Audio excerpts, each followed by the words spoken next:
माधव कुंज बिहारी।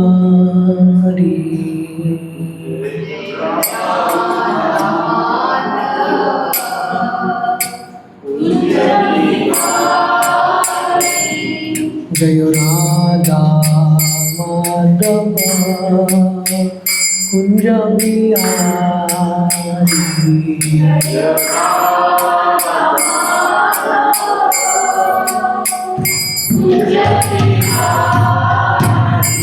जय गोपी जन्ना वल्लभा गिरिवरधारी।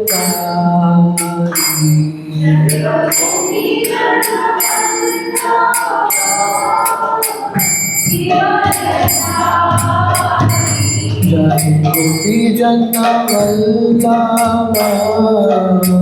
गिरिवरधारी।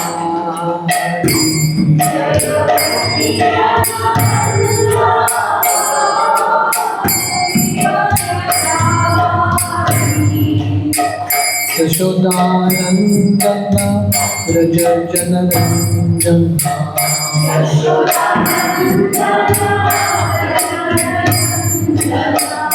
जमुना तीरा वनचारी।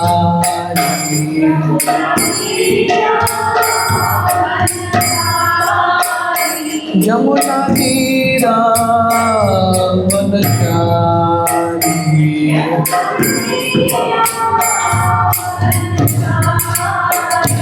जय राधा माधव कुंज बिहारी।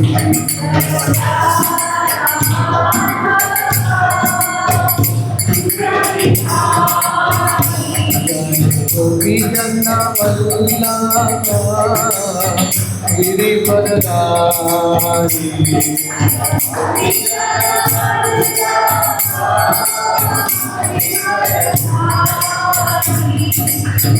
यशोदानंदन व्रज जनरंजन।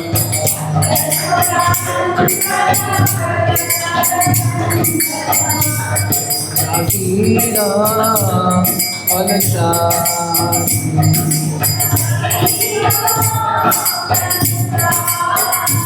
जमुना तीरा वनचारी।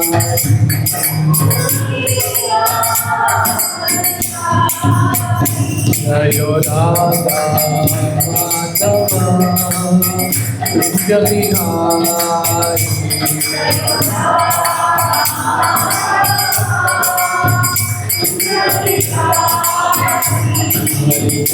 हरे Krishna Krishna Krishna Krishna Hare Hare. Ram Ram Ram Hare Hare.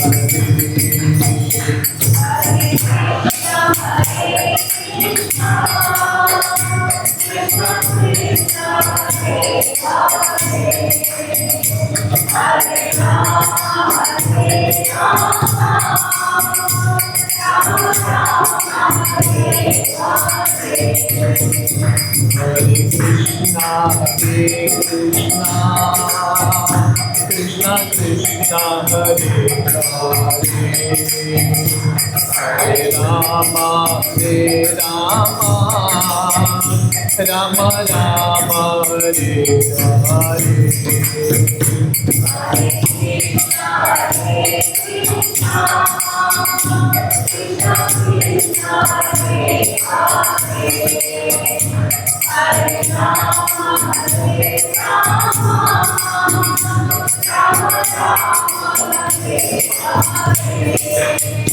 Hare Krishna,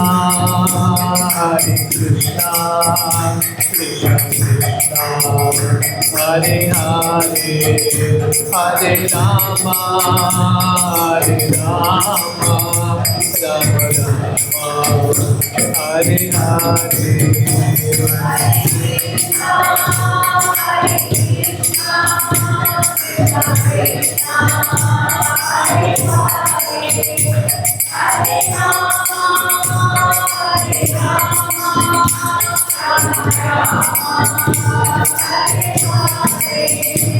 Hare Krishna,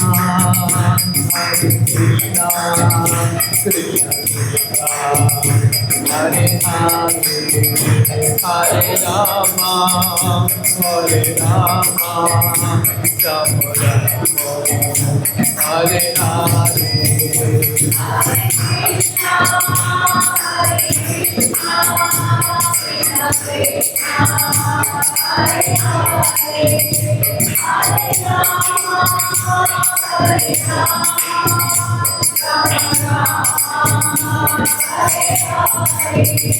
Jai Radha Gopinath Radha Gopinath Radhe.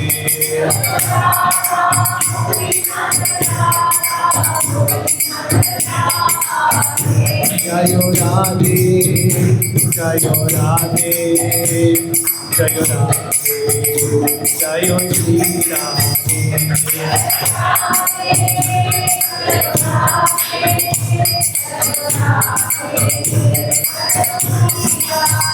Jai Gauranitai, Gauranitai, Jai Gauranitai.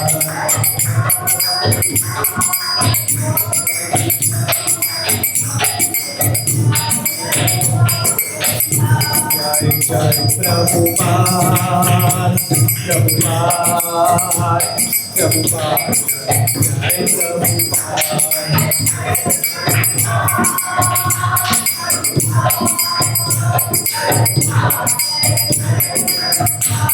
Jai Gaur Hari Bol, Hari Bol, Hari Bol, Hari Bol,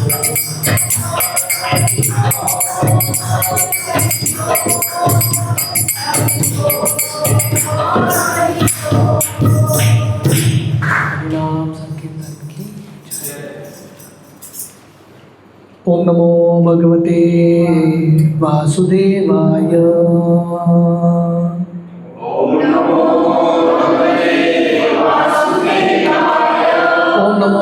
भगवते वासुदेवाय।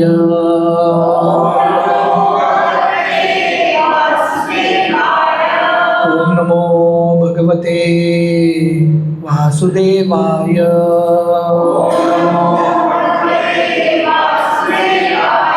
नारायणं नमस्कृत्य नरं चैव नरोत्तमं देवीं सरस्वतीं व्यासं ततो जयमुदीरये। नष्टप्रायेषु अभद्रेषु नित्यं भागवत सेवया भगवती उत्तमश्लोके भक्तिर्भवति नैष्टिकी। कृष्णाय वासुदेवाय देवकी नंदनाय च नंदगोपकुमाराय गोविंदाय नमो नमः। नमो पंकजनाभाय नमो पंकजमालिने नमो पंकजनेत्राय नमस्ते पंकजांग्रये। हरे कृष्णा।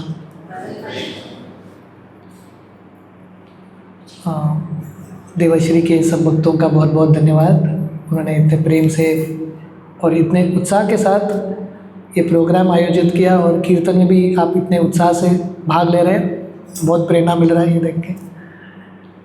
आज हम कृष्ण सुदामा लीला से हम थोड़ा बहुत श्रवण करने का, चर्चा करने का प्रयास करेंगे। थोड़े दिन पहले अक्षय तृतीया का पावन तिथि था। अक्षय तृतीया के दिन बहुत सारे सुंदर लीलाएं होती हैं और उसमें से एक लीला है अक्षय तृतीया के दिन सुदामा जी जाते हैं द्वारका और भगवान कृष्ण को क्या अर्पण करते हैं? पोहा अर्पण करते हैं। और सुदामा जी इन रिटर्न भगवान कृष्ण से क्या प्राप्त करते हैं? हरे कृष्ण। हरे कृष्ण।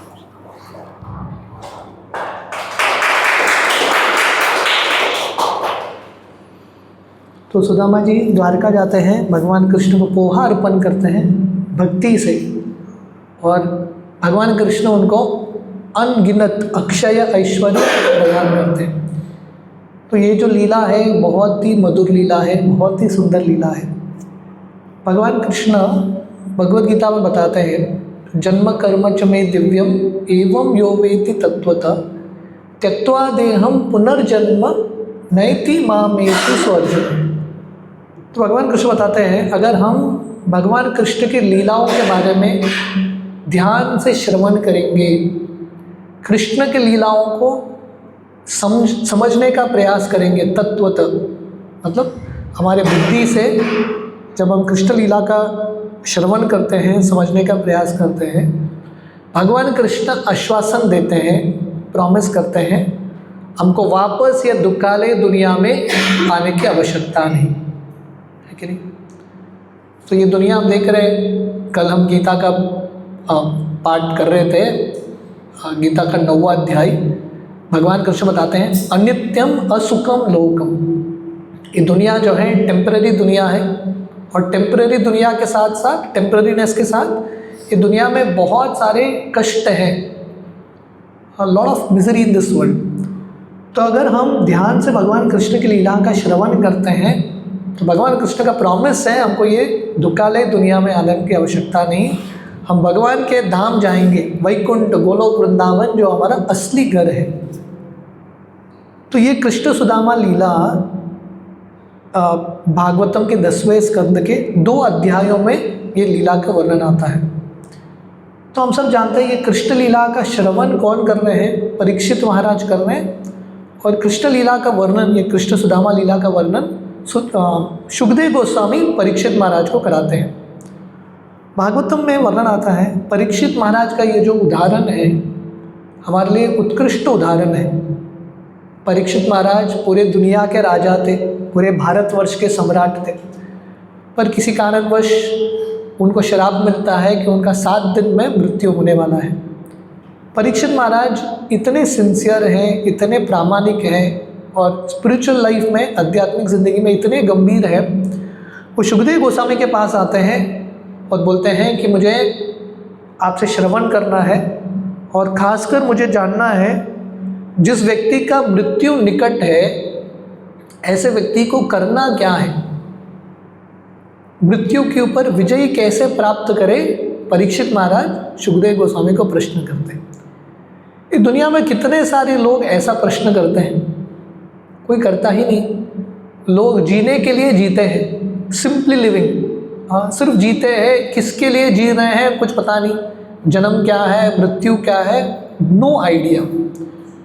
तो भगवान ने हमको ये मनुष्य शरीर दिया है ताकि हम जिज्ञासा कर सके, अथा तो ब्रह्म जिज्ञासा, भगवान के बारे में, जीवन के तत्वों के बारे में, मृत्यु, जन्म, आत्मा, ये सब के बारे में जिज्ञासा करना, उसके लिए भगवान ने हमको मनुष्य शरीर दिया है।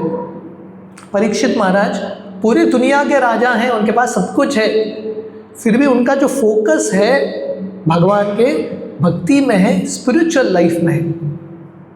केवल अष्टकम में एक श्लोक आता है, आब्रह्म स्तंभ पर्यंतम सर्वम मायामयम जगत सत्यम सत्यम पुनः सत्यम हरेर्नामैव केवलम। ये दुनिया जो हमको रियलिटी दिखता है बहुत टेम्परेरी चीज़ है कि नहीं। यहाँ पे हम देख रहे हैं देवश्री ग्रीन्स, ये बिल्डिंग्स हैं यहाँ पे, पर ये देवश्री ग्रीन का निर्माण कब हुआ? When was this building made? 15 साल पहले, 8 साल पहले। 8 साल पहले ये देवश्री ग्रीन था क्या? नहीं था, राइट। और कितने साल तक ये रहने वाला है ये बिल्डिंग्स? 100 साल, मैक्सिमम 100 ईयर्स। रियलिटी चेंज हो जाएगा। तो एक ही चीज़ है जो परमानेंट है, वो है भगवान कृष्ण की भक्ति।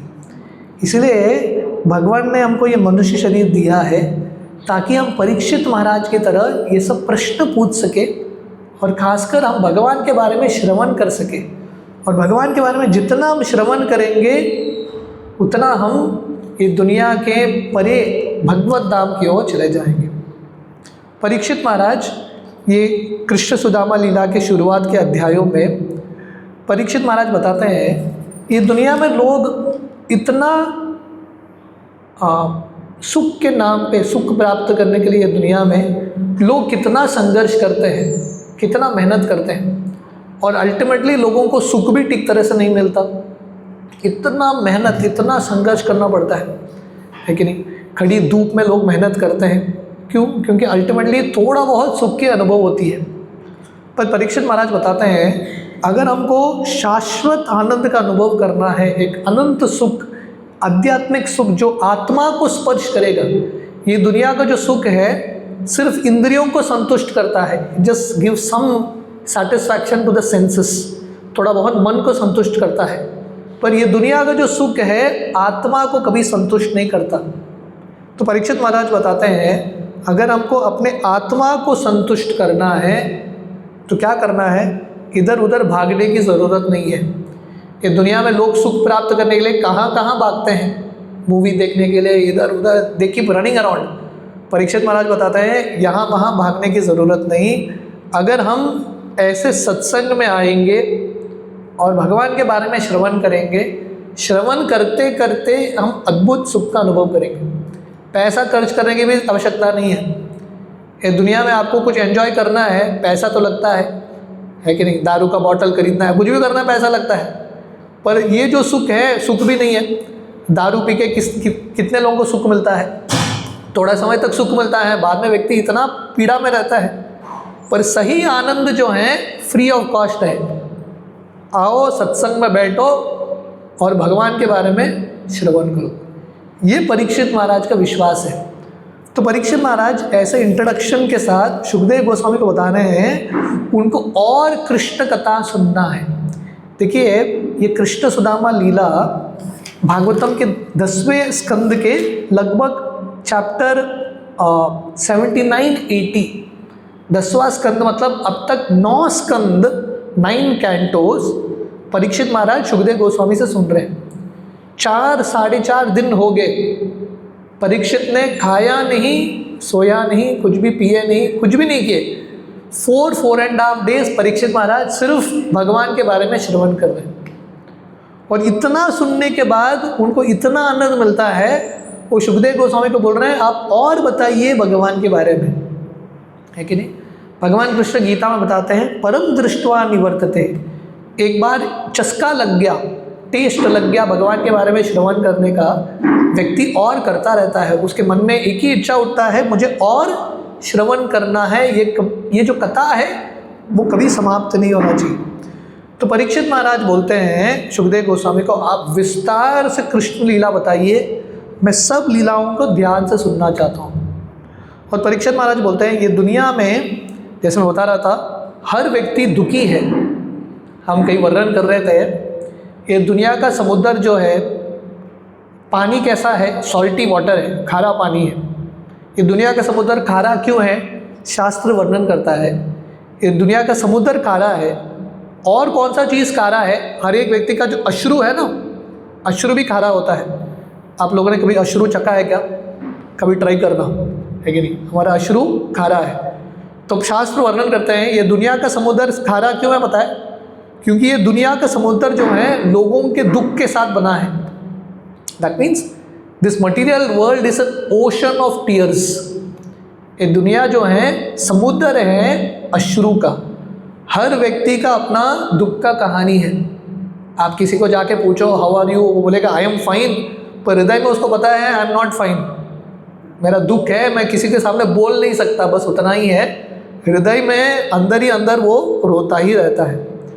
तो ऐसे दुख से अगर हमको सुख का अनुभव करना है, परीक्षित महाराज बता रहे हैं भगवान का आश्रय लेना।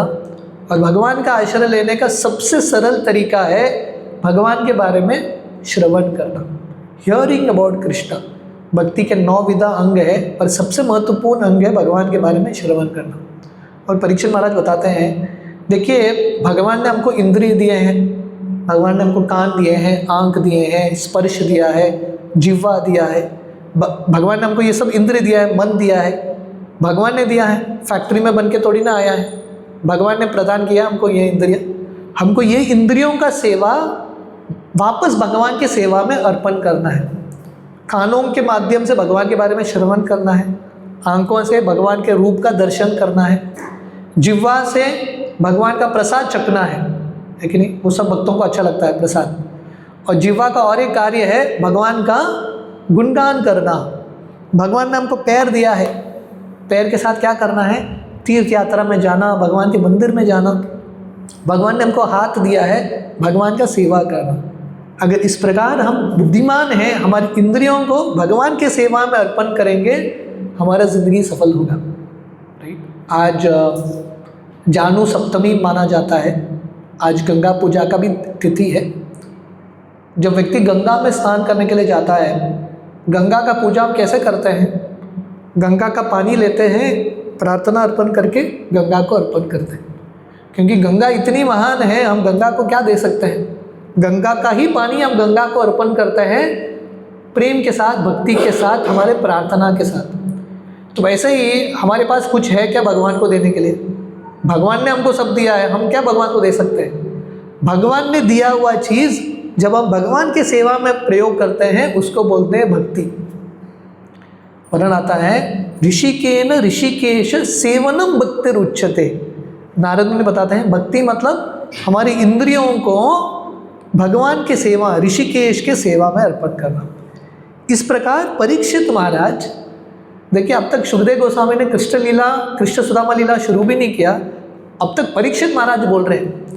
प्रवक्ता सुखदेव गोस्वामी, श्रोता परीक्षित, पर परीक्षित का भी ऐसा स्तर है, उनको भी कृष्ण भक्ति में इतना प्रेम है, इतना आश्रय है। तो परीक्षित महाराज इस प्रकार सुखदेव गोस्वामी को बताते हैं, मैं बहुत उत्सुक हूँ भगवान कृष्ण के और लीलाओं का श्रवण करना। तो सुखदेव गोस्वामी परीक्षित महाराज का ये उत्साह देख के, उनका ये लौल्यता देख के सुखदेव गोस्वामी बहुत प्रसन्न होते हैं और सुखदेव गोस्वामी कृष्ण सुदामा लीला का शुरुआत करते हैं। तो सुखदेव गोस्वामी बताते हैं, सुदामा जी भगवान कृष्ण के अति प्रिय मित्र थे। भगवान कृष्ण सुदामा जी से इतना प्रेम क्यों करते थे? क्योंकि सुदामा जी के सबसे महत्वपूर्ण 3 गुण है कि नहीं? अगर हम सब चाहते हैं कि हम कृष्ण के लिए अति प्रिय बने, है कि नहीं? If you want to become dear to Krishna, आप में से कितने लोग चाहते हैं कि कृष्ण हमसे बहुत प्रेम करे, कृष्ण भगवान हमको आलिंगन करे? कृष्ण भगवान ने सुदामा को आलिंगन किया ना। आप चाहते हैं क्या भगवान कृष्ण एक दिन आपको आलिंगन करे? तो सुदामा की तरह बनना पड़ेगा, क्वालिफिकेशन तो चाहिए ना। तो सुदामा जी के गुण क्या थे जिसके वजह से भगवान कृष्ण सुदामा से इतना प्रेम करते थे? पहला सबसे महत्वपूर्ण गुण, सुदामा जी भगवान कृष्ण के अनन्य शुद्ध भक्त हैं, प्योर डिवोटी, है कि नहीं? प्योर डिवोटी मतलब जिसके हृदय में अन्य काम वासना नहीं है, जिसको सिर्फ भगवान के प्रति इतना अटूट विश्वास है, उसको बोलते हैं शुद्ध भक्त। तो भगवान कृष्ण गीता में वर्णन करते हैं, बहुनाम जन्मनाम अन्ते ज्ञानवान मां प्रपद्यते वासुदेव सर्वमिति स महात्मा सुदुर्लभ। बहुत जन्मों के बाद, बहुत जन्मों के पुण्यों के बाद, ज्ञान अर्जित करने के बाद एक व्यक्ति बुद्धिमान बनता है और समझता है कि कृष्ण ही सब चीज़ों के सार है। Krishna is the essence, Vasudeva सर्वमिति। हम कृष्ण भगवान को देख नहीं पा रहे, पर भगवान कृष्ण है सब जगह। जैसे अभी थोड़े दिन में नेक्स्ट वीक नरसिम्हा चतुर्दशी है, आप लोगों ने नरसिम्हा भगवान के बारे में सुना है? नरसिम्हा अवतार, भगवान नरसिंह देव किसके लिए आए? कौन से भक्त के लिए आए? प्रहलाद। आप लोग ये कहानी जानते होंगे।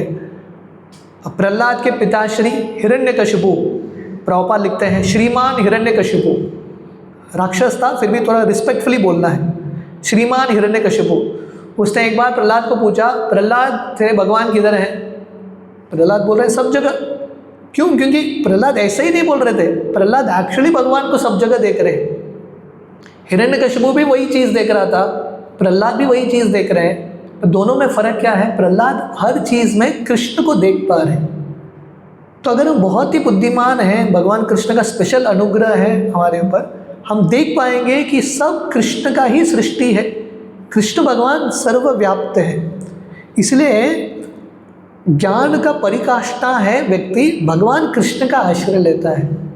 आदि शंकराचार्य वो बताते हैं, उनके गीत में भज गोविंदम भज गोविंदम भज गोविंदम मूढ़मते संप्राप्ते सन्निहिते काले नहीं नहीं रक्षति धिक्कृन करने। तो शंकराचार्य बताते हैं, स्पेशली जो लोगों को बहुत अभिमान है कि हम संस्कृत के पंडित हैं, हम शास्त्र पढ़ते हैं, हम ज्ञानी हैं, शंकराचार्य बताते हैं आपके अंतिम दिनों में, आपके अंतिम समय पे आपका ज्ञान आपको मदद नहीं करने वाला। कौन मदद करने वाले हैं? कृष्ण मदद करेंगे। इसलिए बुद्धिमान व्यक्ति क्या करता है? भज गोविंदम भज गोविंदम भज गोविंदम मूढ़मते।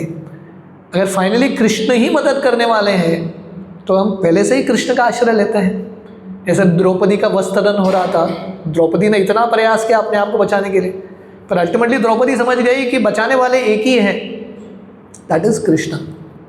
इस प्रकार सुखदेव गोस्वामी, उनका सबसे स्पेशल गुण, अगर हमको कृष्ण के लिए अति प्रिय बनना है, भगवान कृष्ण के हृदय के, तो सबसे महत्वपूर्ण गुण है हमको कृष्ण का शुद्ध भक्त बनने का प्रयास करना, to become a pure devotee of Krishna. ये सबसे बड़ा अचीवमेंट है, इससे ऊंचा कुछ अचीवमेंट नहीं। स्वर्ग सबसे श्रेष्ठ, उससे भी ज़्यादा अचीवमेंट है स्वर्ग की प्राप्ति से भी कृष्ण का शुद्ध भक्त बनना। दूसरा सुदामा जी का सबसे महत्वपूर्ण गुण था वैराग्य, डिटैचमेंट। और सुदामा जी इतने बड़े वैरागी क्यों हैं? क्योंकि उन्होंने अपने इंद्रियों को भगवान के सेवा में अर्पण किया। जैसे हमने बताया, हमारी इंद्रिय जो है, सेंसेस, हमेशा विचलित होते हैं, है कि नहीं? हर एक इंद्रिय वस्तु चाहता है, पर अगर हम इंद्रियों को भगवान के सेवा में अर्पण करेंगे, ऑटोमेटिकली वैराग्य आ जाएगा। इंग्लिश में वैराग्य की क्या बोलते हैं? डिटैचमेंट। वैराग्य इज डिटैचमेंट। तो आपको डिटैचमेंट प्राप्त करना है, एक ही तरीका है, बिकम अटैच टू कृष्णा। जब हम कृष्ण से आसक्त बनेंगे, डिटैचमेंट ऑटोमेटिकली होगा, व्यक्ति विरक्त ऑटोमेटिकली हो जाएगा। जितना वो कृष्ण से आसक्त बनेगा उतना विरक्ति ऑटोमेटिकली आएगा। तो सुदामा जी क्योंकि भगवान कृष्ण से इतने आसक्त थे, ऑटोमेटिकली वैरागी थे, वेरी वेरी डिटैच्ड। और तीसरा सबसे महत्वपूर्ण गुण सुदामा जी का, सैटिस्फाइड, संतुष्ट। ज़्यादा पैसा नहीं था सुदामा जी के पास, और ऐसा नहीं कि सुदामा जी ब्रह्मचारी हैं, सन्यासी हैं, वो गृहस्थ हैं, still he is very very satisfied. तो ये गुण बहुत महत्वपूर्ण है। जब तक व्यक्ति संतुष्ट नहीं होगा तब तक खुश नहीं होगा। जब तक हृदय में इच्छाएं हैं, लॉट ऑफ डिजायर्स, मतलब क्या, आप संतुष्ट नहीं हो, अब कभी खुश नहीं रहोगे। सो टू बिकम हैप्पी, भागवतम में भगवान कृष्ण ये श्लोक बताते हैं, आशा ही परमम दुखम निराशा ही परमम सुखम। सबसे बड़ा दुख का कारण है आशा, एक्सपेक्टेशंस, डिजायर्स। जब तक इच्छाएं हैं तब तक क्या होगा? आशा ही परमम दुखम, यू विल बी मिजरेबल। और सुख प्राप्त करना है, निराशा ही परमम सुखम, नो डिजायर्स, मतलब सेटिस्फाइड। भगवान ने जैसा हमको रखा है वैसे संतुष्ट रहो। नहीं तो आप हिरण्यकशिपु का उदाहरण देखो, रावण का उदाहरण देखो, उनके पास इतना था फिर भी व्यक्ति संतुष्ट नहीं है, क्योंकि मन में और इच्छा उठता है। Sudama ji perfectly satisfied. और सेटिस्फाइड क्यों है? क्योंकि उनके पास कृष्ण है। जिसके पास कृष्ण है, कृष्ण भक्ति है, उसको और किसी चीज़ की क्या ज़रूरत है कि नहीं? अब इमेजिन करो, आपके पास डायरेक्ट कॉन्टैक्ट नंबर है नरेंद्र मोदी जी का, है कि नहीं? ये दुनिया में, भारत में तो आपको प्रॉब्लम नहीं होगा, है कि नहीं? कुछ भी प्रॉब्लम है डायरेक्ट फ़ोन करो, प्रॉब्लम सॉल्व हो जाएगा, है कि नहीं? तो ऐसे ही कॉन्टैक्ट्स चाहिए। तो अगर आप कृष्ण के भक्त हो, आपकी ज़िंदगी में समस्या आ सकता है क्या? कुछ नहीं आ सकता। प्रॉब्लम है तो क्या करना है? सीधा माला लेके कृष्ण को फ़ोन करना है, कृष्ण भगवान का आश्रय लेना है, सब प्रॉब्लम सॉल्व हो जाएगा। तो अगर हम सुदामा जी की तरह कृष्ण के भक्त बनेंगे, समस्या होगा पर हमको फ़र्क नहीं पड़ेगा, we will not be bothered too much about suffering. तो इस प्रकार सुदामा जी का गुणगान सुखदेव गोस्वामी करते हैं कि सुदामा जी भगवान कृष्ण के महान भक्त, सबसे बड़े वैरागी, और सुदामा जी बहुत ही संतुष्ट भक्त। तो भगवान कृष्ण को संतुष्ट भक्त अच्छे लगता है। भगवान कृष्ण ने जैसे रखा है, बीइंग सेटिस्फाइड लाइक दैट। मन का स्वभाव है हमेशा असंतुष्ट रहना। मन जो है हमेशा कंप्लेन करता रहता है, अरे भगवान मेरी ज़िंदगी में ये क्यों नहीं दिया, वो क्यों नहीं दिया। कभी संतुष्ट नहीं होता। कभी हम भगवान को धन्यवाद नहीं बोलते। भगवान के सामने जाके हम रोते रहते हैं, भगवान आपने उसको ये दिया, उसको ये दिया, मुझे नहीं दिया। पर शास्त्र हमको बताता है भगवान ने जैसा हमको रखा है, जो परिस्थिति में रखा है, उससे संतुष्ट रहने का प्रयास करना। तो सुदामा इस प्रकार अपना ज़िंदगी बिता रहे थे। तो सुदामा की जो पत्नी है वो भी भगवान की महान भक्त, she is also great devotee.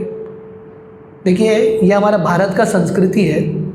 Sudama ji गरीब है पर उनकी पत्नी उनको कभी छोड़ के नहीं गई, नेवर लेफ्ट, मतलब शी वाज सैटिस्फाइड। जैसे पति उन्होंने स्वीकार कर दिया।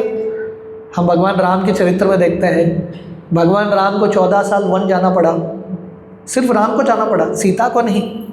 वो सीता मैया भी चली गई। भगवान राम सीता को बोलते हैं, अरे सीता तुम रुको, अयोध्या में जंगल आसान नहीं है तुम्हारे लिए। तो सीता भी भगवान राम के साथ चली गई। तो सुदामा की पत्नी कभी उन्होंने सुदामा का आश्रय नहीं छोड़ा। तो एक दिन वो सुदामा के पास आती है और बहुत प्रेम के साथ, बहुत नम्रता के साथ, बहुत डरे हुए सुदामा को एक प्रपोजल रखती है सुदामा के सामने। वो सुदामा को बोलती है, हे मेरे पतिदेव, आप बहुत भाग्यशाली हो क्योंकि कृष्ण आपके प्रिय मित्र है और भगवान कृष्ण अपने भक्तों से बहुत प्रेम करते हैं। आप कृष्ण के भक्त हो, आप जाइए द्वारका और कृष्ण भगवान का आश्रय लीजिए, भगवान कृष्ण का मदद लीजिए। क्योंकि सुदामा जी इतने गरीब हैं, घर में खाने के लिए भी कुछ नहीं, बच्चे हैं घर में। तो इस प्रकार उनकी पत्नी सुदामा को बहुत डर के सुदामा के पास जाके उनको बोल रही है, आप द्वारका जाइए।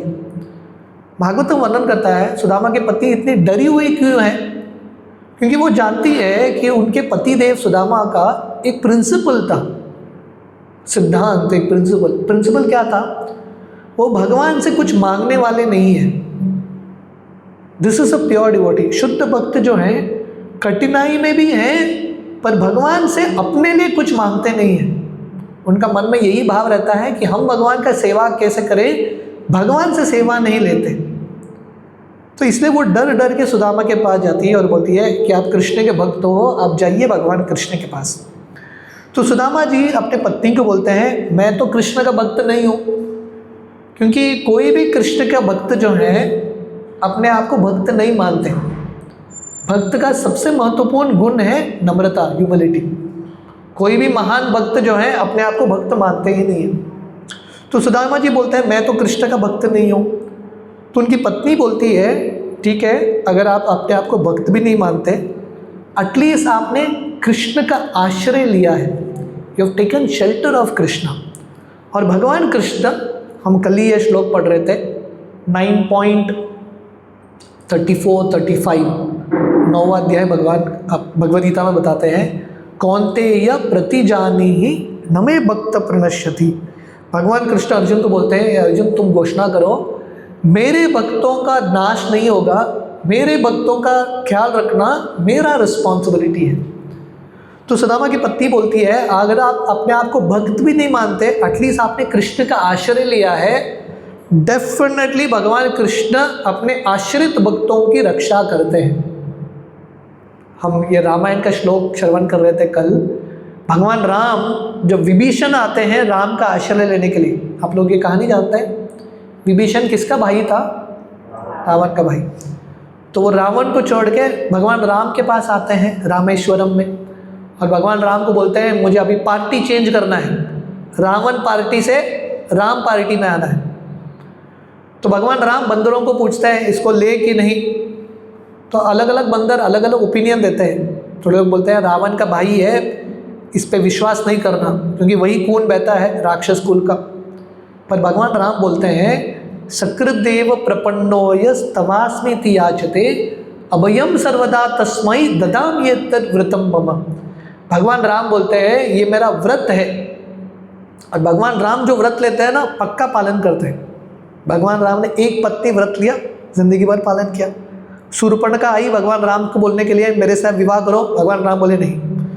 भगवान राम एक पत्नी व्रत, एक बाण व्रत, भगवान राम जो बाण छोड़ते हैं बराबर उसके निशान में लगता है। उनका मान कभी चुका नहीं और भगवान का वचन कभी चुका नहीं। तो भगवान राम बोलते हैं ये मेरा व्रत है, ये मेरा शब्द है, कोई भी मेरा आश्रय लेगा, कोई भी हो, उसका ट्रैक रिकॉर्ड कितना भी बुरा हो, अगर मेरा आश्रय लेगा उसकी रक्षा करना मेरा रिस्पॉन्सिबिलिटी। तो सुदामा की पत्नी सुदामा को बोलती है कि आप कृष्ण के आश्रित हो, डेफिनेटली भगवान कृष्ण आपकी रक्षा करेंगे, आपका जो भी ज़रूरत है भगवान कृष्ण देंगे। आगे वो बोलती है आप सिर्फ कृष्ण के भक्त नहीं हो, आप सिर्फ कृष्ण के आश्रित भक्त नहीं हो, आप एक ब्राह्मण हो। और भगवान कृष्ण ब्राह्मणों से बहुत प्रेम करते हैं। ये श्लोक आता है, आप मेरे पीछे ये श्लोक दोहराइए। नमो ब्राह्मण्य देवाय गो ब्राह्मण हिताय च जगत हिताय कृष्णाय गोविंदाय नमो नमः। कृष्ण कौन है? नमो ब्राह्मण्य देवाय। भगवान कृष्ण ब्राह्मण और गायों की रक्षा करने के लिए भगवान कृष्ण का अवतार होता है। गो ब्राह्मण हिताय च। तो भगवान कृष्ण को ये दो व्यक्ति बहुत ही प्रिय है, गाय और ब्राह्मण। भगवान कृष्ण ब्राह्मणों से इतना प्रेम करते हैं, भगवान कृष्ण स्वयं ब्राह्मणों की सेवा करते हैं। रामलीला में वर्णन आता है जब भगवान राम को 14 साल वन भेजा गया, कई ने भगवान राम को बोला वन चले जाओ, तो सुमंत्रा भगवान राम के सारथी थे, दशरथ महाराज के। राम लक्ष्मण और सीता रथ पे बैठे थे और सुमंत्रा उनको जंगल तक छोड़ के आने वाले हैं। जब भगवान राम निकल रहे थे अपने रथ पे, सब अयोध्यावासी चल के जा रहे हैं, क्योंकि सब अयोध्यावासी को लग रहा था राम ही नहीं है तो अयोध्या में रह के क्या फ़ायदा, हम भी जंगल जाएंगे। सब चले गए राम के पीछे। तो भगवान राम देख रहे थे बहुत सारे ब्राह्मण भगवान के पीछे पीछे चल रहे हैं, रथ के पीछे पीछे। तो भगवान राम को इतना बुरा लगता है, ब्राह्मण चल रहे हैं, मैं रथ पे खड़ा हूँ, सवार होके जा रहा हूँ, सही नहीं है। भगवान राम भी नीचे उतर जाते हैं और भगवान राम भी ब्राह्मणों के साथ चलने लगते हैं। तो भगवान कृष्ण भगवान राम जो हैं ब्राह्मणों से इतना प्रेम करते हैं, इतना प्रेम करते हैं। वर्णन आता है जब भगवान कृष्ण को रुक्मिणी जी ने प्रेम पत्र लिखा, आप लोग ये कहानी जानते हैं। रुक्मिणी जी विदर्भ की रानी थी, उन्होंने कृष्ण भगवान को प्रेम पत्र लिखा और उन्होंने कृष्ण को बोला देखो मेरा विवाह शिशुपाल के साथ होने वाला है, पर मुझे शिशुपाल के साथ शादी नहीं करना, मुझे आपके साथ शादी करना है, आप जल्दी आके मुझे किडनैप करके लेके जाओ। है कि नहीं? उल्टा होता है ना, जनरली लड़का किडनैप करके लेके जाता है लड़की को, अभी लड़की बोल रही है किडनैप करके लेके जाओ। तो रुक्मिणी ने पत्र लिखा और किसके हाथों द्वारा भेजा? एक ब्राह्मण के हाथों द्वारा भेजा और ये ब्राह्मण चले गए द्वारका। भगवान कृष्ण को पता है कि इमरजेंसी है, रुक्मिणी का विवाह होगा शिशुपाल के साथ, फिर भी भगवान कृष्ण ये ब्राह्मण की सेवा करते हैं। ये जो ब्राह्मण चिट्ठी लेके आए हैं, भगवान कृष्ण बिस्तर देते हैं, ब्राह्मण को सुलाते हैं, स्वयं अपने हाथ से खिलाते हैं। इतना ही नहीं, भगवान कृष्ण जाके वो ब्राह्मण के पैर का सेवा करने लगते हैं, चरण की सेवा। और फाइनली भगवान कृष्ण को वो चिट्ठी मिलता है और भगवान कृष्ण जब रथ पे बैठ के आ रहे हैं विदर्भ द्वारका से रुक्मिणी के साथ विवाह करने के लिए, भगवान कृष्ण पहले ब्राह्मण को बिठाते हैं रथ में और वो ब्राह्मण के साथ आते हैं। कृष्ण का विवाह रुक्मिणी के साथ हो रहा है, फिर भी भगवान कृष्ण और रुक्मिणी दोनों ब्राह्मणों को सम्मान देते हैं। द्वारका में एक कथा आती है, अगर आप लोग द्वारका गए हैं, एक बार दुर्वासा मुनि आते हैं कृष्ण और रुक्मिणी से मिलने के लिए द्वारका में, और दुर्वासा मुनि को देख के कृष्ण और रुक्मिणी बहुत प्रसन्न होते हैं, ब्राह्मण आए हमारे घर, दोनों पति पत्नी दुर्वासा मुनि की सेवा करते हैं। तो दुर्वासा मुनि बोलते हैं ठीक है, मेरा एक कंडीशन है, अभी आप मुझे रथ पे लेके जाओ, पर रथ घोड़ा नहीं चलाएगा, आप पति पत्नी रथ चला के लेके जा रहे हो। तो कृष्ण और रुक्मिणी, दुर्वासा मुनि रथ के पीछे बैठे हैं, कृष्ण और रुक्मिणी घोड़े के बजाय वो दोनों रथ चला के लेके जा रहे हैं।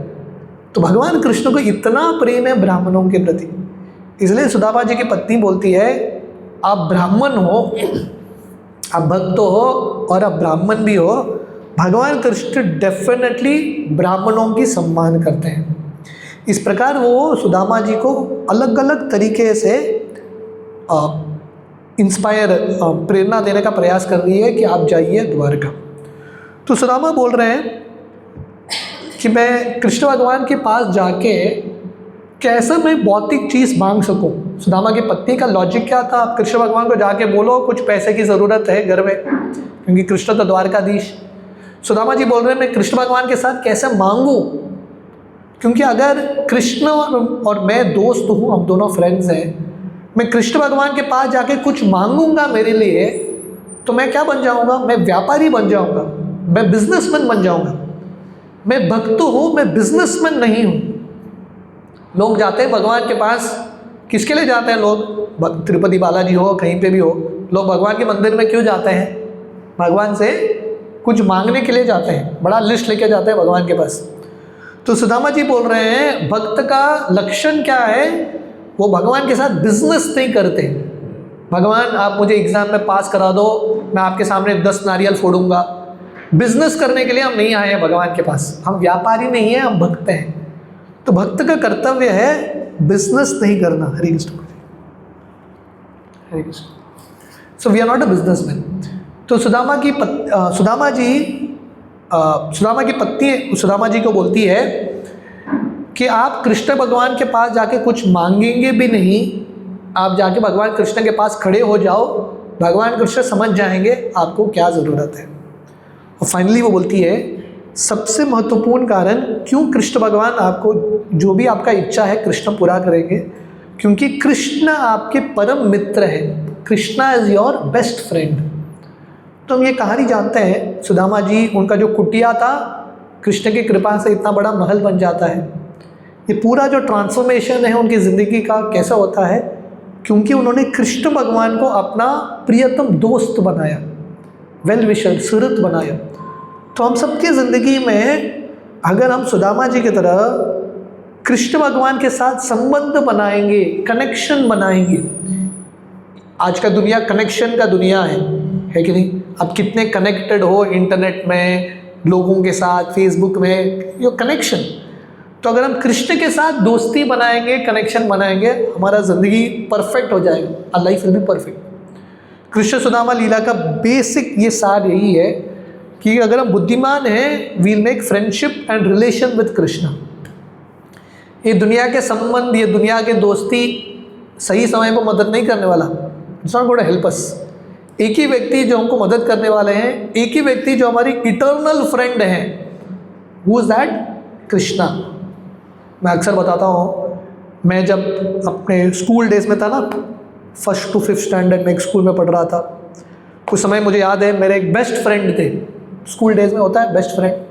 उस समय मुझे लग रहा था ये मेरा बेस्ट फ्रेंड ज़िंदगी भर रहेगा। अगला स्कूल शिफ्ट हुआ, वो फ्रेंड तो निकल गया मेरे ज़िंदगी से। अगले स्कूल में और एक फ्रेंड आया, हायर सेकेंडरी में और एक फ्रेंड आया। जब भी फ्रेंड आए मुझे लगा ये बेस्ट फ्रेंड है, ज़िंदगी भर रहेगा। ऐसा बहुत सारे बेस्ट फ्रेंड आगे गए, so many best friends come and gone. तो ये टाइम है, कोई टिकने वाला नहीं है आपके साथ इटर्नली। एक ही व्यक्ति है जो हमारे साथ इटर्नली रहेंगे। Only one relationship last, that is a relationship with Krishna. तो इस प्रकार सुदामा जी की पत्नी सुदामा को आग्रह करती है, आप जाइए द्वारका, आप कृष्ण भगवान के पास कुछ मांगेंगे भी नहीं, आप जाइए कृष्ण भगवान को देख के आइए, भगवान कृष्ण डेफिनेटली आप पे अनुग्रह करेंगे। तो बार बार ऐसे आग्रह करने के बाद, एक बार नहीं, 2 बार नहीं, बार बार आग्रह करने के बाद सुदामा जी निश्चय करते हैं, ठीक है चलो मैं जाऊंगा द्वारका, कृष्ण भगवान को देख के आऊँगा, भगवान कृष्ण से कुछ मांगूंगा नहीं, ऐसा मन बना के सुदामा जी निकलते हैं। पर निकलने से पहले वो अपनी पत्नी को बोलते हैं, मैं खाली हाथ नहीं जा सकता कृष्ण भगवान से के साथ मिलने के लिए, मैं इतने दिनों बाद जा रहा हूँ, मैं खाली हाथ नहीं जा सकता, मुझे कुछ तो लेके जाना है। तो ये भाव बहुत इम्पॉर्टेंट है कि जब हम भगवान के पास जा रहे हैं, भगवान के मंदिर में या साधु संतों से भी मिल रहे हैं, कुछ न कुछ अर्पण करना। कल ही हम ये गीता का श्लोक देख रहे थे, 9वां अध्याय 9.26। भगवान कृष्ण बताते हैं, पत्रम पुष्पम फलम तोयम यो मे भक्त्या प्रयच्छति तदहम भक्ति उपरतम अश्नामी प्रयतात्मना। भगवान कृष्ण को देने के लिए आपके पास धन है, सब कुछ है तो दे सकते हैं, कुछ नहीं तो एटलीस्ट एक पत्ता, एक फूल, एक फल, एटलीस्ट कुछ पानी तो हम कृष्ण भगवान को अर्पण कर सकते हैं। गरीब से गरीब व्यक्ति भी ये कर सकता है। कोई बोल नहीं सकता है कि मैं इतना गरीब हूँ, मैं भक्ति नहीं कर सकता। पत्ता बाहर से तोड़ के लाओ, तुलसी का पत्ता कृष्ण को अर्पण करो, बस हो गया। तो भगवान कृष्ण का ज़्यादा डिमांड नहीं है। भगवान कृष्ण सिर्फ हमारा भक्ति चाहते हैं। तो सुदामा जी इतने गरीब थे पर हृदय से अमीर।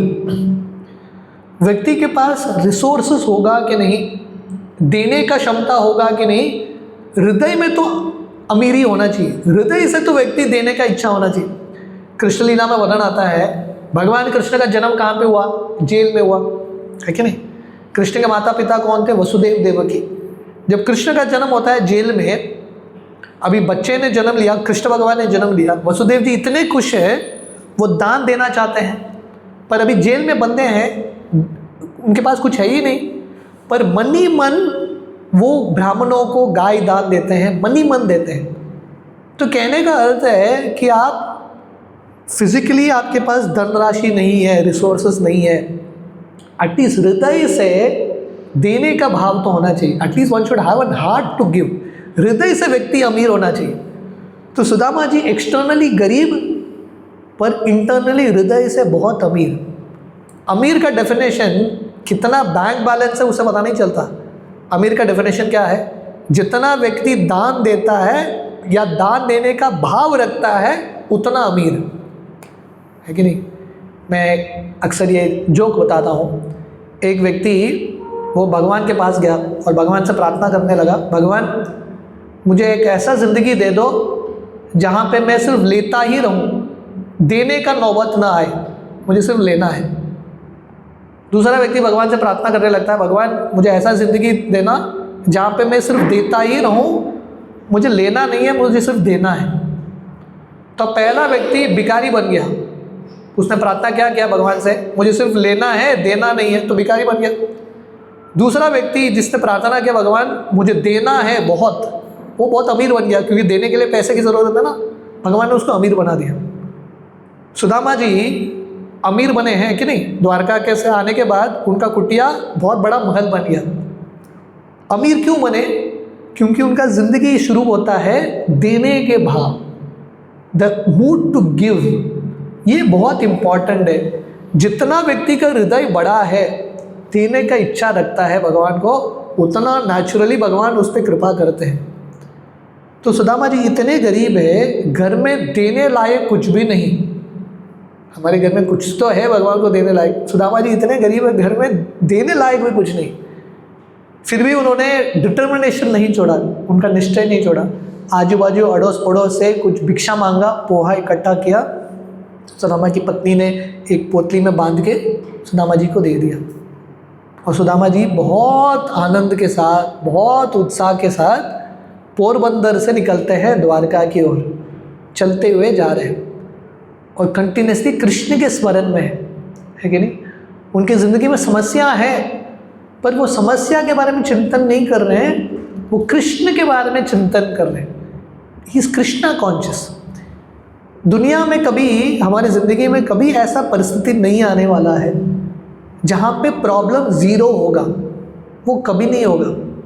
अंत समय तक कुछ ना कुछ प्रॉब्लम हमारे सर पे रहेगा ही रहेगा। प्रॉब्लम कभी ज़ीरो नहीं होने वाला है।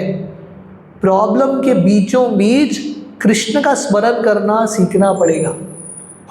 हमारा कंडीशन रहता है कि कृष्ण भक्ति करेंगे जब हमारा सब प्रॉब्लम सॉल्व होगा। ये दुनिया में तो कभी नहीं होने वाला, इट विल नेवर हैपन। तो प्रॉब्लम को ट्रांसेंड करना है, प्रॉब्लम के परे जाना है, कृष्ण के बारे में चिंतन करना बहुत इम्पोर्टेंट। मैंने परीक्षित महाराज के बारे में बताया। परीक्षित को श्राप क्या मिला? 7 दिन में उनका मृत्यु होगा। अगर किसी को ऐसा श्राप मिलता है, 7 डेज डेथ नोटिस, व्यक्ति बहुत भयभीत रहता है, अरे मृत्यु होगा, परिवार का क्या होगा, अगला जन्म मिलेगा नहीं मिलेगा, ही बी वेरी फियरफुल। पर परीक्षित महाराज को कुछ फर्क ही नहीं पड़ा। क्यों फर्क नहीं पड़ा? वो भूल भी गए कि उनको श्राप है, वो भूल भी गए कि 7 दिन में उनका मृत्यु होने वाला है। क्यों? भगवान की कथा में इतना रम गए, वो इतना आनंद में थे, उनको फर्क ही नहीं पड़ा, not bothered at all. So this is called transcending problems. तो सुदामा जी इतने गरीब है, पर पूरे रास्ते पर चल रहे हैं, इतने आनंद में है, मैं कृष्ण का दर्शन करूंगा, कृष्ण भगवान का द्वारका देखूंगा, कृष्ण भगवान मुझे पहचानेंगे कि नहीं, कृष्ण भगवान के बचपन के लीलाएं, ये सब का स्मरण करके जा रहे हैं, is continuously in thoughts of Krishna. तो इस प्रकार सुदामा जी चलते चलते द्वारका पहुंचते हैं, रीचेस द्वारका। उस समय यात्रा मतलब चल के जाना पड़ता है कि नहीं। आजकल यात्रा मतलब हम फ्लाइट में जाते हैं, ट्रेन में जाते हैं, है कि नहीं। We are used to so much facilities. पर पहले ज़माने में कुछ चीज़ प्राप्त करने के लिए संघर्ष भी था। आजकल पुस्तक पढ़ना है, गीता पढ़ना है, आप ऑनलाइन ऑर्डर करो, पुस्तक मिल जाता है, भागवतम की कॉपी मिलते हैं। पहले ज़माने में पुस्तक पढ़ना है तो पहले हाथ से पुस्तक लिखना पड़ता था, कॉपी बनाना पड़ता था, बाद में पढ़ना। तो जब चीज़ बहुत आसानी से मिलता है, सत्संग मिल रहा है, देवश्री ग्रीन में प्रसाद मिल रहा है, everything you are getting, value नहीं है, यू डोंट वैल्यू इट। जब किसी चीज़ के लिए व्यक्ति बहुत संघर्ष करता है ना, बाद में वो प्राप्त करता है ना, उसको वैल्यू करता है, वैल्यूज़ है। तो सुदामा जी चल के जाते हैं, द्वारका पहुंचते हैं, और द्वारका का ऐश्वर्य देख के सुदामा जी इतने आश्चर्य में रहते हैं। मतलब द्वारका जो अल्टीमेटली स्पिरिचुअल वर्ल्ड ही है, आध्यात्मिक जगत है। वर्णन आता है, सुदामा जी जब द्वारका पहुंचते हैं, द्वारका में अलग अलग गेट्स थे, द्वार थे, और हर एक गेट में सिक्योरिटी गार्ड्स थे, पर किसी ने सुदामा को रोका नहीं। किसी ने, सुदामा के साथ अन्य ब्राह्मण भी थे, किसी ने उनको रोका नहीं, क्योंकि भगवान कृष्ण के द्वारका का ये रूल था। जैसे बता रहा था, भगवान कृष्ण कौन है, गो ब्राह्मण हिताय च। तो भगवान कृष्ण के द्वारका सिटी का रूल था, ब्राह्मणों को रोकना नहीं, ब्राह्मण को फ्री एंट्री एनीवेयर। तो ये कृष्ण भगवान का सिटी का लक्षण है, या सिटी का कल्चर है। तो भगवान कृष्ण ये उदाहरण से हमको बता रहे हैं, ये दुनिया में अगर हम ब्राह्मणों को सम्मान देंगे, गायों को सम्मान देंगे, ऑटोमेटिकली ये दुनिया में खुशहाली आएगा। आज के समाज में, आज के समय पे गायों पे इतना शोषण होता है, ब्राह्मणों पे, वैष्णवों पे इतना शोषण होता है, रिस्पेक्ट ही नहीं है। जब तक ब्राह्मणों को और गायों को सम्मान नहीं मिलेगा, जब तक संसार सुधरने वाला नहीं है, वैकुंठ का वातावरण नहीं बनेगा, नरक का वातावरण बनेगा। तो भगवान कृष्ण का द्वारका के ये रूल था, ब्राह्मणों को सम्मान देना। तो किसी भी द्वारपाल ने, किसी भी सिक्योरिटी ने, उनके जो सैनिक हैं, किसी ने भी सुदामा को रोका नहीं। और सुदामा ऐसे चलते चलते द्वारका में पहुंचते हैं। और द्वारका में भगवान कृष्ण के कितने घर थे, कितने महल थे? 16,108, हाँ, 16,108 पैलेसेस। तो ये द्वारका का ऐश्वर्य है, this is opulence of Dwarka. 16,108 महल में भगवान, और ऐसा नहीं कि कृष्ण भगवान का एक रूप, भगवान कृष्ण 16,108 रूप लेके अलग अलग महलों में प्रवेश करते थे। भगवान कृष्ण अपने पटरानियों के साथ लीला कर रहे हैं।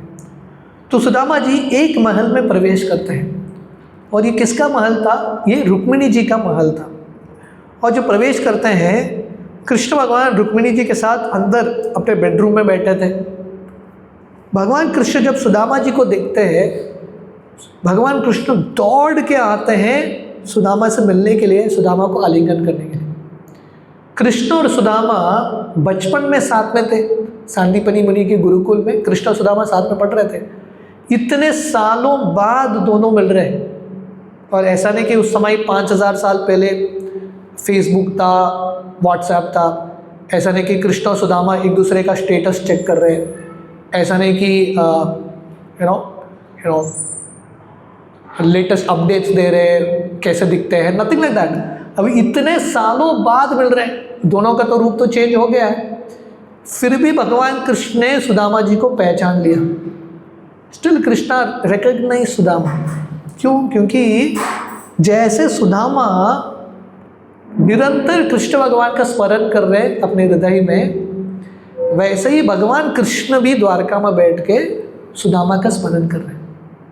तो शास्त्र वर्णन करते हैं, भक्तों के हृदय में कौन है? भगवान। भगवान के हृदय में कौन है? उनके भक्त, है कि नहीं? This is the connection. भक्तों के हृदय में भगवान है, भगवान के हृदय में भक्त हैं, और दोनों एक दूसरे का स्मरण कर रहे हैं। हम, हरे कृष्ण, हम भगवान के नामों का स्मरण करते हैं। भगवान किसके नामों का स्मरण करते हैं? भगवान अपने भक्तों के नामों का स्मरण करते हैं। तो भगवान कृष्ण दौड़ के आते हैं सुदामा जी के पास और सुदामा जी को आलिंगन करते हैं। भागवतम वर्णन करता है कृष्ण कौन है? कृष्ण भगवान जो आनंद के भंडार है, आनंद के स्तोत्र है। भगवान कृष्ण सुदामा जी को आलिंगन करके आनंद प्राप्त कर रहे हैं। Krishna is feeling happy.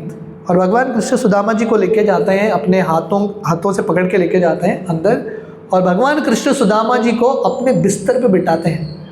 और भगवान कृष्ण स्वयं सुदामा, बहुत सारे सेवक थे भगवान कृष्ण के, पर भगवान कृष्ण स्वयं सुदामा जी के लिए फल लेके आते हैं, पेय लेके आते हैं, और भगवान कृष्ण सुदामा जी का पर्सनल सेवा भगवान कृष्ण कर रहे हैं। तो भगवान कृष्ण अपने उदाहरण से बता रहे हैं कि भक्तों का सेवा इतना महत्वपूर्ण है, सो इम्पॉर्टेंट। भगवान की सेवा से भी श्रेष्ठ है भगवान की भक्तों की सेवा। शिवजी पार्वती मैया को ये श्लोक बताते हैं, आराधनानाम सर्वेषाम विष्णुराराधनम परम तस्मात् परतरम देवी तदीयाना समाचरम। सबसे बड़ा आराधना है विष्णु का आराधना, सब देवताओं से श्रेष्ठ है विष्णु का आराधना, पर भगवान विष्णु के आराधना से भी श्रेष्ठ है भगवान विष्णु के भक्तों का आराधना। हम कृष्ण की आराधना करते हैं, पर भगवान कृष्ण किसकी आराधना कर रहे हैं? अपने भक्तों की आराधना कर रहे हैं, सुदामा जी की आराधना कर रहे हैं। स्वयं सुदामा के चरण पे बैठ गए कृष्ण। पूरा दुनिया कृष्ण के चरण पे बैठता है, पर भगवान कृष्ण सुदामा जी के चरण पे बैठ गए, और भगवान कृष्ण सुदामा के चरण का अभिषेक करते हैं। और वो जो चरणामृत है सुदामा का, भगवान कृष्ण अपने सर पे, रुक्मिणी के और जितने भी महल में निवासी थे सबके सर पे सुदामा का चरणामृत छिड़काते हैं। और भगवान कृष्ण बोलते हैं आज द्वारका धन्य हो गया, today Dwarka has become Holi. क्यों? क्योंकि सुदामा जी का प्रवेश होता है। भागवतम में पहले स्कंद में ये श्लोक आता है, तीर्थी कुर्वन्ति तीर्थानि। युधिष्ठिर महाराज विदुर जी के गुणगान में बोलते हैं, हम तीर्थ स्थली जाते हैं, है कि नहीं, गंगा यमुना में स्नान करने के लिए प्रयाग जाते हैं। लोग तीर्थ यात्रा क्यों जाते हैं? या संगम में गंगा यमुना में स्नान क्यों करते हैं लोग? पवित्र होने के लिए। मतलब पवित्र होना मतलब बोलने का अच्छा तरीका है, लोग जाते हैं अपना पाप से छुटकारा प्राप्त करने के लिए, that is the essence, right. पवित्र होना it's like very nice way of telling it, पर एक्चुअली लोग जाते हैं क्यों? पाप से मुक्त होने के लिए तीर्थ स्थली पे जाते हैं, स्नान करके आते हैं। ठीक है, आप लोग पाप, जो लोग जाते हैं स्नान करते हैं पाप से मुक्त हो गए, पर पाप कहीं तो जाता होगा ना, कोई डाउनलोड करता है पाप को, पर कहीं तो अपलोड होता होगा। तो तीर्थ स्थली पाप से भर जाता है। इतने आप इमेजिन करो, लोग संगम में हैं, कुंभ मेला के समय करोड़ों लोग गए संगम में डुबकी मार के आए, इतने सारे लोगों का पाप वहाँ पे रह गया। तो प्रयागराज बेचारा, इतने पाप उसके सर पे चढ़ा है, वो क्या करेगा? वो रुका रहता है कब शुद्ध भक्त आएंगे। जब शुद्ध भक्त आते हैं और तीर्थ स्थली में अपना चरण रखते हैं, तीर्थ स्थली शुद्ध होता है। तो कहने का अर्थ है तीर्थी कुर्वन्ति तीर्थानि, तीर्थ स्थली को तीर्थ करने वाले हैं भगवान के शुद्ध भक्त। मतलब भक्तों का महिमा इतना है, तीर्थ स्थली से भी ज़्यादा शक्तिशाली है। इसलिए भगवान कृष्ण बोलते हैं द्वारका तीर्थ स्थली है, पर आज द्वारका धन्य हो गया क्योंकि सुदामा जी जैसे शुद्ध भक्तों का चरण द्वारका में स्पर्श हुआ है। और भगवान कृष्ण स्वयं सुदामा जी का आरती करते हैं और सुदामा जी को बोलते हैं मैं बहुत ही खुश हूँ आप यहाँ पे आए हो। और भगवान कृष्ण सुदामा जी को आलिंगन करते हैं। भागवतम वर्णन करता है कृष्ण और सुदामा में बहुत फ़र्क था। कृष्ण भगवान द्वारकाधीश है कि नहीं, ऊपर से नीचे सोने से सज्जित हैं कृष्ण। कृष्ण का शरीर भी बहुत सुंदर है, कृष्ण वेल बिल्ट है। और सुदामा जी इतने दुबले पतले, खाए नहीं, इतने दुबले पतले, उनका वस्त्र फटा हुआ है, उनके हड्डियां दिख रहे हैं, फिर भी भगवान कृष्ण अपने इमेज के बारे में चिंतन नहीं करते, है कि नहीं। ये दुनिया में people are very image conscious. लोग क्या सोचेंगे, आधा जिंदगी व्यक्ति लोगों के लिए जीता है, स्वयं के लिए कोई जीता नहीं है। लोग क्या सोचेंगे? तो भगवान कृष्ण ये नहीं सोच रहे लोग क्या सोचेंगे। भगवान कृष्ण का एक ही चिंता है, एक ही विचार है, मुझे अपने भक्तों से प्रेम करना है। लोगों को क्या सोचना है वो लोगों को सोचने दो, है कि नहीं? लोग क्या सोच रहे हैं वो भी हम सोचने लगेंगे तो लोग क्या सोचेंगे? जो लोगों को सोचना है वो सोचने दो। भगवान कृष्ण उनका एक ही फॉर्मूला है, मुझे अपने भक्तों के साथ आदान प्रदान करना है। अच्छा, Krishna doesn't think of image. भगवान कृष्ण ने बचपन में क्या किया? कृष्ण भगवान जब वृंदावन में थे क्या लीला कर रहे थे? कृष्ण गाय चरा रहे थे, है कि नहीं? आज के समय पे 2026 अगर कोई आपको पूछेगा आपका प्रोफेशन क्या है, आप बोलेंगे ना मैं गाय चराता हूँ, लोग बोलेंगे और कुछ नौकरी नहीं मिला क्या, गाय चरा रहे? ऐसा इमेज नहीं है गाय चराने वाले का। पर भगवान कृष्ण ने अपनी इमेज के बारे में चिंतन नहीं किया। He didn't think about his image. भगवान कृष्ण बोले गाय मेरे लिए अति प्रिय है, Krishna was ready to reciprocate. भगवान कृष्ण ने अर्जुन के लिए क्या किया? सारथी बने। अभी सारथी बनना बहुत ऊंचा पोस्ट है क्या? पर भगवान कृष्ण बोले जिसको जो सोचना है सोचने दो, मेरे लिए प्रायोरिटी है सर्विस टू डिवोटीज। गायों की सेवा, भक्तों की सेवा, that is what Krishna's priorities. तो भगवान कृष्ण अपने उदाहरण से हमको सिखा रहे हैं कितना महत्वपूर्ण है गायों की भी सेवा करना और वैष्णवों की, भक्तों की सेवा करना। Not thinking about image, image के बारे में चिंतन नहीं करना। इस प्रकार भगवान कृष्ण सुदामा जी को आलिंगन करते हैं, अपने बिस्तर पे बिठाते हैं और भगवान कृष्ण सुदामा जी के साथ वार्तालाप करते हैं। मैं अभी डिटेल में जाऊंगा तो बहुत समझ जाएगा, will spend a lot of time. पर भगवान कृष्ण सुदामा जी के साथ बहुत सारा फिलॉसफी भी डिस्कस करते हैं। मैं कहीं पे बता रहा था, देखिए भागवतम इतना सुंदर पुस्तक है, स्टोरी भी है, स्टोरी के साथ फिलॉसफी भी है कि नहीं? क्योंकि अगर हम डायरेक्टली फिलॉसफी सुनेंगे तो कोई सुनने में इंटरेस्ट नहीं लगेगा। स्टोरी के बीच बीच फिलॉसफी आ गया तो सुनना ही पड़ेगा, है कि नहीं? जैसे बचपन में हम सब महाभारत सीरियल देखते थे ना, है कि नहीं? और महाभारत में हम रुके रहते थे कि युद्ध कब शुरू होगा, क्योंकि सबसे इंपॉर्टेंट अट्रैक्शन है युद्ध। पर युद्ध शुरू होने से पहले कंपलसरी गीता सुनना पड़ेगा, 7 श्लोक, नहीं तो युद्ध शुरू नहीं होता। तो भगवान कृष्ण ने ऐसा अरेंज किया है, फिलॉसफी सुनना ही पड़ेगा, then you will get into the story line. तो भगवान कृष्ण सुदामा जी के साथ बात करते हैं और भगवान कृष्ण सुदामा जी को बोलते हैं अभी हमारे पास जो भी है, कृष्ण भगवान सुदामा को बोल रहे हैं whatever we are now, ये सब हमारे गुरु की कृपा की वजह से है। और सुदामा जी को भगवान कृष्ण बताते हैं हम दोनों ने एक ही गुरुकुल में पढ़ा, संदीपनी मुनि के गुरुकुल में।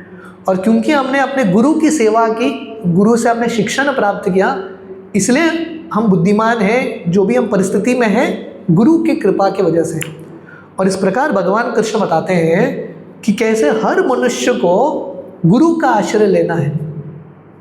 भगवान कृष्ण बोलते हैं हर व्यक्ति का स्वाभाविक गुरु उनके पिता होने चाहिए, यानी पिता का कर्तव्य है बच्चों को भक्ति का संस्कार देना। स्कूल एजुकेशन तो होता ही रहता है, वो भी करना है, पर सबसे इम्पॉर्टेंट है भक्ति का संस्कार देना। जैसे शिला प्रभुपाद, हमारे इस्कॉन के फाउंडर आचार्य प्रभुपाद को उनके पिताश्री गौर मोहन दे ने बचपन में ही ये भक्ति का संस्कार दे दिया। तो इस प्रकार भगवान कृष्ण बोलते हैं हर एक पिता को प्रयास करना है अपने संतानों को, अपने बच्चों को भक्ति का संस्कार देना। उसके बाद वही बच्चा जब बड़ा होता है प्रामाणिक गुरु का आश्रय लेता है।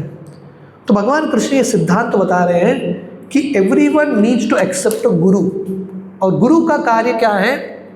गुरु जो हैं हमको भगवान के साथ जुड़ाते हैं, भगवान के साथ, भगवान के बारे में और ज्ञान देते हैं। इस प्रकार भगवान कृष्ण जो आदि गुरु हैं, भगवान कृष्ण अपने मुख से किसका गुणगान कर रहे हैं? गुरु का गुणगान कर रहे हैं। तो बहुत सारे लोगों के मन में प्रश्न उठता है, मैं कृष्ण के साथ डायरेक्ट कनेक्शन बना सकता हूँ, मिडिल मैन की क्या ज़रूरत है, गुरु की क्या ज़रूरत है? ये कृष्ण का सिस्टम है। कृष्ण भगवान उन्होंने स्वयं गुरु स्वीकार किया, भगवान राम ने स्वयं गुरु स्वीकार किया। So this is a system to accept गुरु।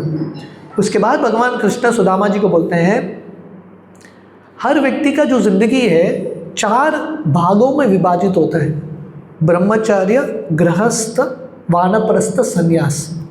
25 साल तक व्यक्ति ब्रह्मचारी जिंदगी जीता है, उसके बाद व्यक्ति विवाह करता है, गृहस्थ जिंदगी।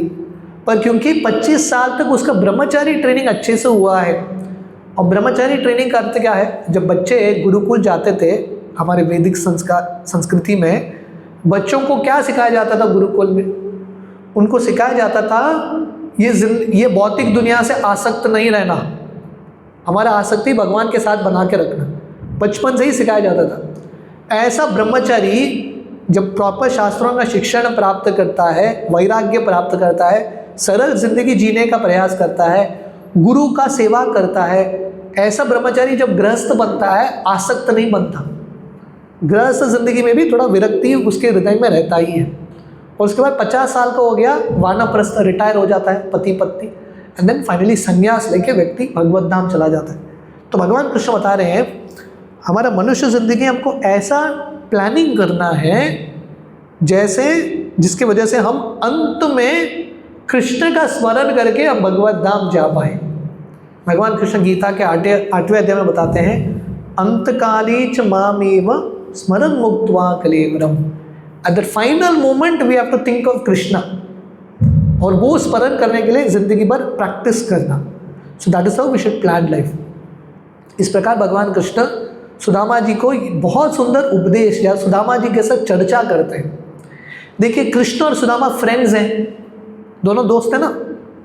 कृष्ण सुदामा दोनों दोस्त हैं, पर बातचीत क्या कर रहे हैं, डिस्कशन क्या कर रहे हैं? दोनों दोस्त एक साथ आए हैं, what they are discussing? They are discussing spiritual matters, आध्यात्मिक चीज़ों के बारे में डिस्कस कर रहे हैं। आज के समय पर दोनों दोस्त साथ में आते हैं, क्या डिस्कस करते हैं? सब फालतू की चीज़ें डिस्कस करते हैं, ऑल यूजलेस थिंग्स। मतलब क्या दोस्त, मतलब क्या, who is a true friend? दोस्त वही है जो हमको इटर्नल चीज़, जो शाश्वत चीज़ है, उसके बारे में चर्चा करता है। नहीं तो ये दुनिया का दोस्त सब बेकार दोस्त है कि नहीं? व्यक्ति स्वयं नर्क में जाता है, अपने साथ दूसरे दोस्त को भी लेके जाता है, वही ये दुनिया का दोस्ती है। That's the friendship of this world. पर रियल फ्रेंडशिप मतलब where you are elevating each other, not degrading each other, वो दोस्ती नहीं है। फ्रेंडशिप मतलब यू एलिवेट ईच अदर। तो कृष्ण सुदामा दोनों भगवान के बारे में, स्पिरिचुअल मैटर्स के बारे में चर्चा करते हैं। तो हमारी ज़िंदगी में भी हमको क्या चर्चा करना है, व्हाट वी शुड डिस्कस तो हम करते रहते हैं, है कि नहीं? फ़ोन पे privately we keep talking, but हमारा टॉकिंग में कुछ वैल्यू है क्या? क्रिकेट के बारे में, इसके बारे में, उसके बारे में, we are wasting our energy. शब्दों को, ऊर्जा को, मनुष्य ज़िंदगी के समय को सब बर्बाद कर रहे हैं, ये वेस्टिंग है। भगवान ने हमको जीवा दिया है, डिस्कस भी करना है। मत चित्त मदगत प्राण बोधयंत परस्परम कथयंतश्च माम नित्यम तुष्यन्ति च रमन्ति च। भगवान कृष्ण जो गीता में बताते हैं ये श्लोक, भगवान कृष्ण अपने उदाहरण से सिखा रहे हैं। When two people come together, discuss about spiritual matters. Don't waste time in nonsense. ये दुनिया के फालतू चीज़ों में समय व्यर्थ मत करो। Discuss about spiritual matters. That which matters. Ultimately what matters? Spiritual matters only matters. ये भौतिक दुनिया का मैटर, it doesn't matter. आप जानते हो नहीं जानते हो फर्क नहीं पड़ता। What really matters is spiritual things. Discuss about that. और फाइनली भगवान Krishna, I just and in another 5 minutes। भगवान कृष्ण सुदामा जी को बोलते हैं, हे सुदामा, आपको याद है क्या, बचपन में भगवान कृष्ण एक लीला याद दिलाते हैं सुदामा जी को। तो दोनों कृष्ण और सुदामा गुरुकुल में पढ़ रहे थे। एक दिन दोनों जाते हैं जंगल में। जंगल में क्यों जाते हैं? लकड़ी इकट्ठा करने के लिए जाते हैं। तो जब लकड़ी इकट्ठा करने के लिए जाते हैं, क्योंकि संदीपनी मुनि की जो पत्नी है उनको खाना बनाना था चूल्हे में, है कि नहीं?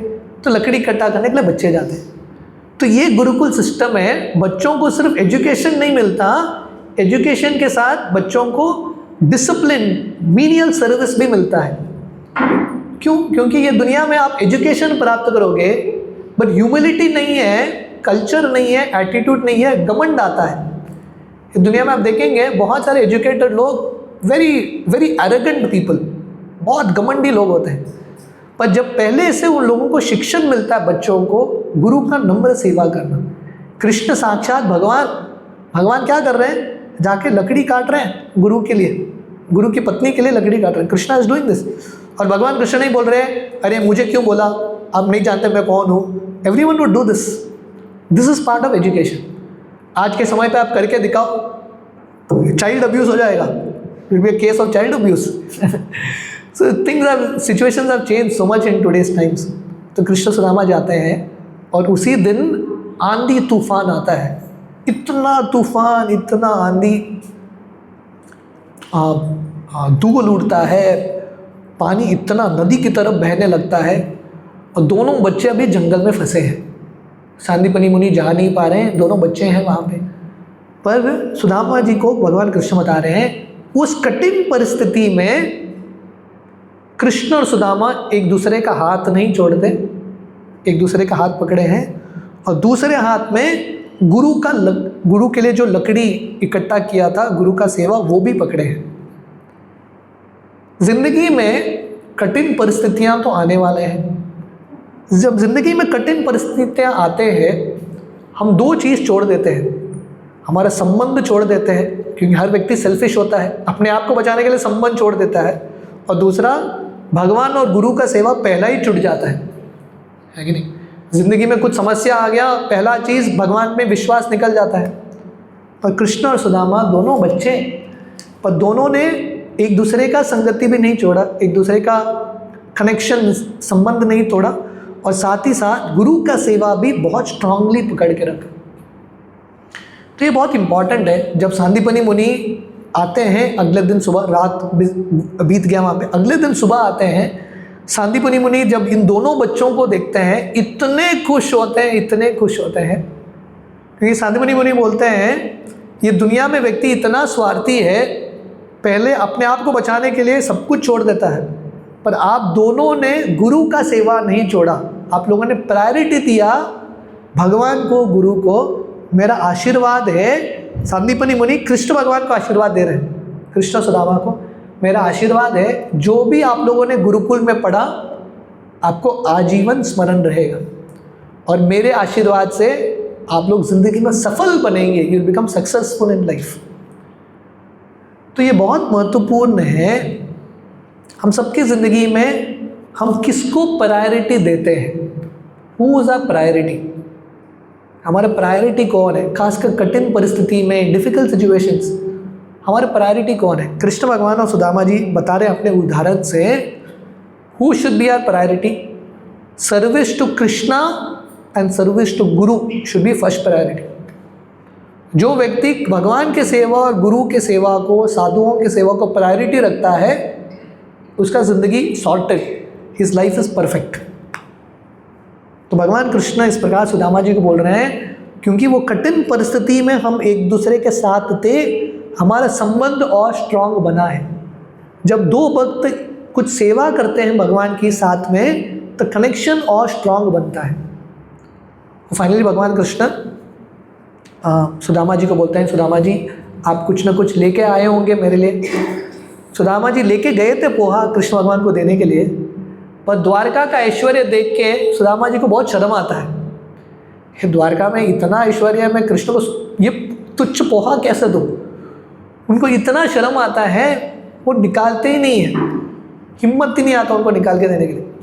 पर भगवान कृष्ण तो सबके हृदय में बैठे हैं, अंतर्यामी हैं।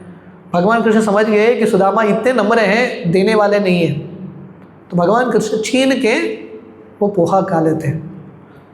एक मुट्ठी खाते हैं, जब दूसरा मुट्ठी खाने वाले हैं, मैं पूरा स्टोरी में डिटेल में नहीं जा रहा हूँ, जब दूसरा मुट्ठी खाने वाले हैं, रुक्मिणी जी उनके हाथ को पकड़ लेती है और रुक्मिणी जी बोलती है आपने एक मुट्ठी चावल पोहा खाया, सुदामा जी को इतना ऐश्वर्य मिलेगा, मुझे सुदामा जी के घर में ही रहना पड़ेगा। और प्रभुपाद लिखते हैं जो घर में भगवान की सेवा होती है, भगवान को भोग अर्पण होता है, भगवान की सेवा होती है, वो घर में साक्षात लक्ष्मी रुक्मिणी निवास करती है। हम सब चाहते हैं ना घर में लक्ष्मी निवास करें। कितने लोग चाहते हैं कि घर में धन राशि हो, अलग अलग ऐश्वर्य हो, लक्ष्मी का स्थान हो। तो बहुत इंपॉर्टेंट है, घर में भक्ति होना चाहिए। कृष्ण नहीं है तो लक्ष्मी नहीं रहेगी। लक्ष्मी जो है कृष्ण की पत्नी है, भगवान की पत्नी है। कृष्ण नहीं है, विष्णु की भक्ति नहीं है, लक्ष्मी वो स्थान में रहने वाले नहीं है। तो भगवान कृष्ण छीन के खाते हैं। और जब सुदामा जी वापस अपने घर जाते हैं सुदामा जी क्या देखते हैं, उनका छोटा सा कुटिया इतना बड़ा महल बन जाता है। सो this is the story of success. इस दुनिया में हर व्यक्ति सफल बनना चाहता है कि नहीं? Everyone wants to become successful in life. Success का सीक्रेट यहाँ पे है। सीक्रेट क्या है? Become a devotee of Krishna. आप कृष्ण के भक्त बनेंगे, कृष्ण को अर्पण करेंगे, आप सुपर सक्सेसफुल बनेंगे। ऑर्डिनरी सक्सेस नहीं, become super successful by Krishna's mercy. So that is the essence of the story.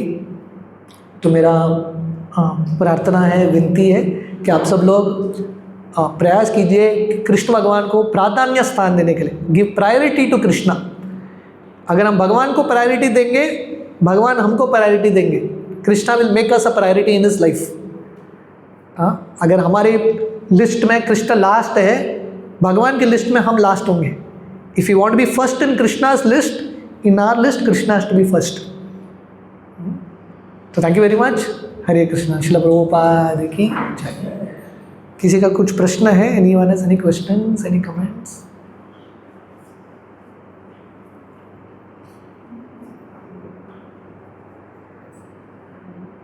ठीक है, नो क्वेश्चंस, मतलब आप लोगों को सब समझ में आया है। All of you have understood. So thank you very much.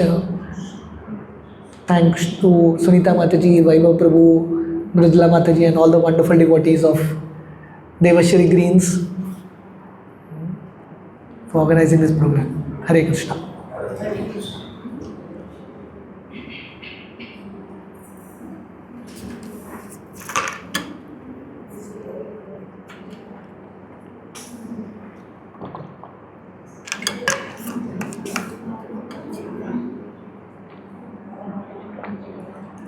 Someone will do kirtan? Kavya, you want to do kirtan? Come.